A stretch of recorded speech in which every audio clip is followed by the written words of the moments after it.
दोस्तों नमस्कार, आप सभी का स्वागत है हमारे यूट्यूब चैनल में। ये आपका पॉलिटी का थर्ड वीडियो है। इसके पहले के जो दो वीडियो है मैं डाल चुका हूँ, आप हमारे यूट्यूब चैनल पे जाके देख सकते हैं। थर्ड वीडियो है जो आपका वो सिटीजनशिप से होने वाला है।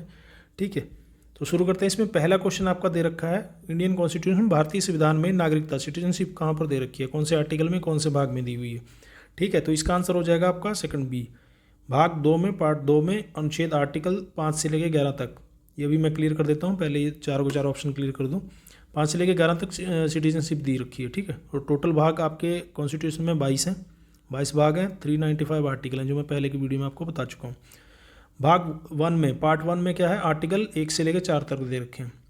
भाग का नाम है संघ और उसका राज्य क्षेत्र, इंग्लिश में यूनियन एंड इट्स टेरिटरी। ठीक है, इसमें India that is Bharat, Bharat का नाम दिया, संघ का नाम दिया हुआ है।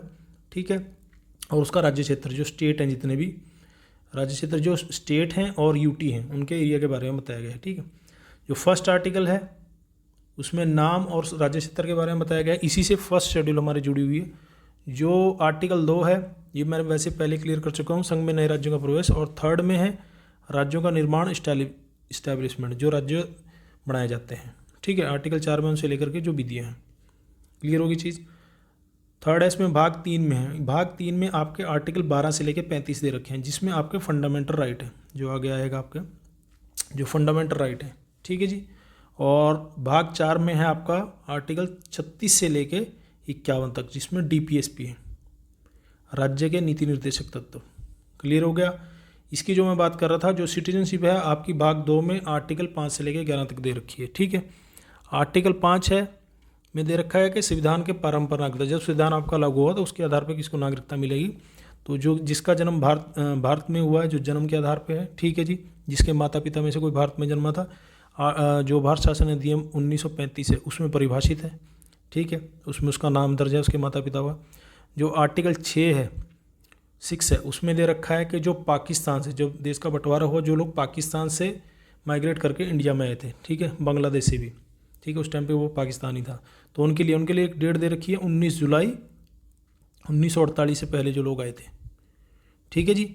आर्टिकल 7 में दे रखा है जो माइग्रेट करके पाकिस्तान में चले गए थे और बांग्लादेश में चले गए थे, उस टाइम पे वो पाकिस्तानी था। ठीक है, उनके लिए नागरिकता सिटीजनशिप खत्म हो गई थी। और आर्टिकल जो है आपका 8, उसमें दे रखा है कि भारत से बाहर रहने वाले, जिनका जन्म भारत से बाहर हुआ है, जिनके माता पिता में से कोई मामूली तौर पर या वो खुद इस टाइम देश का बंटवारा उस टाइम पे बाहर निवास कर रहे थे, ठीक है जी, वो भी नागरिक माने जाएंगे भारत के। और आर्टिकल 9 है, जो आर्टिकल 9 में दे रखा है कि अगर कोई स्वेच्छा से अपनी मर्जी से किसी और देश की नागरिकता ले लेता है तो उसकी इंडिया की नागरिकता सिटीजनशिप खत्म हो जाती है। ठीक है, 10 में 8 नागरिकता के अधिकारों को बना रहना खत्म नहीं किए जाएंगे। और आर्टिकल जो 11 है उसमें दे रखा है कि नागरिकता के अर्जन से और समाप्ति से, यानी कि नागरिकता के प्राप्त करने से और ख़त्म करने के लिए जो भी एक्ट होंगे, कानून होंगे, वो पार्लियामेंट बनाएगी। क्लियर हो गए सभी के सभी आर्टिकल आपके। तो नेक्स्ट क्वेश्चन की तरफ बढ़ते हैं। नेक्स्ट क्वेश्चन है आपका, भारतीय संविधान कॉन्स्टिट्यूशन में कौन सी नागरिकता सिटीजनशिप प्रदान करता है। ठीक है, किस तरह की नागरिकता देता है हमारा संविधान। क्या हमारे यहाँ दोहरी नागरिकता, एकल नागरिकता है, या दोनों हैं, या कोई भी नहीं है। तो हमारे यहाँ सिंगल सिटीजनशिप है, एकल नागरिकता है। ठीक है, अब ये सिंगल सिटीजनशिप और दोहरी नागरिकता क्या है, जैसे कि ये दो तरह से है, ये मैं आपको बता दूँ। जैसे कि यूएसए और स्विट्जरलैंड में आपको ड्यूल नागरिकता, दोहरी नागरिकता मिलती है। यूएसए की हम बात करें तो यूएसए में आपके पास दो तरह की नागरिकता, एक तो जो वहाँ पर स्टेट है, ठीक है, उनकी नागरिकता मिलती है, और दूसरी आपको सेंटर की नागरिकता मिलती है। ठीक है जी, वहाँ पर दोहरी नागरिकता मिलती है। और दोहरी नागरिकता का दूसरी तरह से ये प्रावधान भी है कि कई जगह ऐसा है, कुछ देश ऐसे हैं कि उस देश की भी आप नागरिकता ले सकते हो और किसी और देश की भी नागरिकता ले सकते हो, लेकिन हमारे यहाँ ऐसा नहीं है। हमारे यहाँ देश की भी नागरिकता ऐसे ही है, और हमारे यहाँ ऐसे है कि संविधान के प्रावधान के अनुसार, जो मैंने भी आपको आर्टिकल बताया है, 9 आर्टिकल, अगर किसी दूसरे देश की नागरिकता आप ले जाते हो तो भारत की नागरिकता उसकी ख़त्म हो जाती है।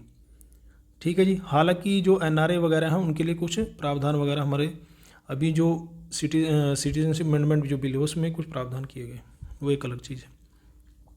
तो नेक्स्ट क्वेश्चन है आपका, भारतीय नागरिकता, इंडियन सिटीजनशिप प्राप्त नहीं की जा सकती, किस किस तरह से आप ले सकते हैं। ठीक है, तो जन्म से ले सकते हैं, बर्थ से तो हो ही जाएगा, देशीकरण के नेचुरलाइजेशन के द्वारा आप ले सकते हैं। ठीक है जी। और इंडिया अगर किसी भाग को सम्मिलित कर लेता है, एनेक्सेशन कर लेता है, तो उससे भी इससे भी मिल जाती है, आपको देश की नागरिकता मिल जाती है। ये मैं अभी आपको आगे भी क्लियर करूँगा। और भारतीय बैंक में ये इसका गलत हो जाएगा, भारतीय बैंक में धन जमा करके आपकी नागरिकता नहीं ले सकते देश की। ठीक है जी, क्लियर हो गया। नागरिकता के अर्जन और समाप्ति, एक्विजिशन और टर्मिनेशन की शर्तों हेतु नियत करने के लिए सक्षम, उनके लिए नियम बनाने के लिए अभी मैंने आपको ऊपर बताया था कि कौन है नियम बनाने के लिए। तो सीधी सी बात है, इसके लिए जो भी नियम होंगे, जो भी एक्ट होंगे आपके, तो वो बनाएगी भारत की पार्लियामेंट। ठीक है, नागरिकता संबंधी जितने भी प्रावधान होंगे, ठीक है जी, चाहे वो NRI हो या दूसरे कोई भी किसी भी तरह का बदलाव हो, तो वो हमारे देश की पार्लियामेंट बनाएगी, ना ही राष्ट्रपति बनाएगा, ना ही चुनाव आयोग बनाएगा। ठीक है जी। अब ये दो हैं नागरिकता के लिए, पार्लियामेंट ने दो बनाए थे। एक तो तभी बनाया था नागरिकता अधिनियम, जो सिटीजनशिप एक्ट है 1955।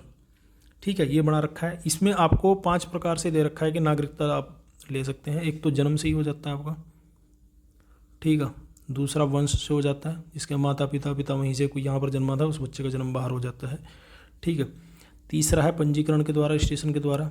इसमें 7 साल की कंडीशन है, 7 साल में भारत में निवास कर रहा हो।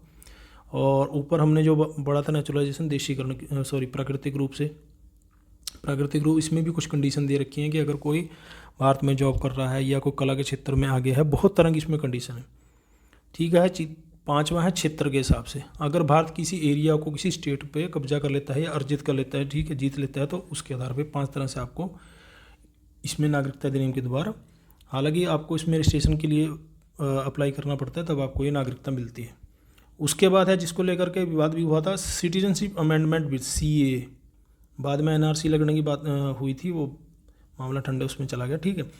CAA में क्या है कि जो भारत के पड़ोसी देश हैं, जहाँ पर हिंदू, सिख, जैन, बौद्ध, ये सभी, मुस्लिम को छोड़ के ये सभी अल्पसंख्यक है वहाँ पर, ठीक है, तो वो भारत में नागरिकता ले सकते हैं। उनके लिए कुछ प्रावधान इसमें किए गए थे। CAA, citizenship amendment bill, article 200, citizen नागरिकता संशोधन नियम 2019 में जो लागू हुआ था। ठीक है। तो ये छोटा सा ही चैप्टर है सिटीजनशिप का, भाग 2 में है संविधान के। बताइएगा आपको ये कैसा लगा वीडियो, क्योंकि आगे फंडामेंटल राइट वाला है, वो थोड़ा सा ज़्यादा हो जाएगा लंबा वीडियो। फंडामेंटल राइट वाला, उसके लिए मैं अलग से कल डाल दूँगा वो वीडियो। क्लियर हो गया।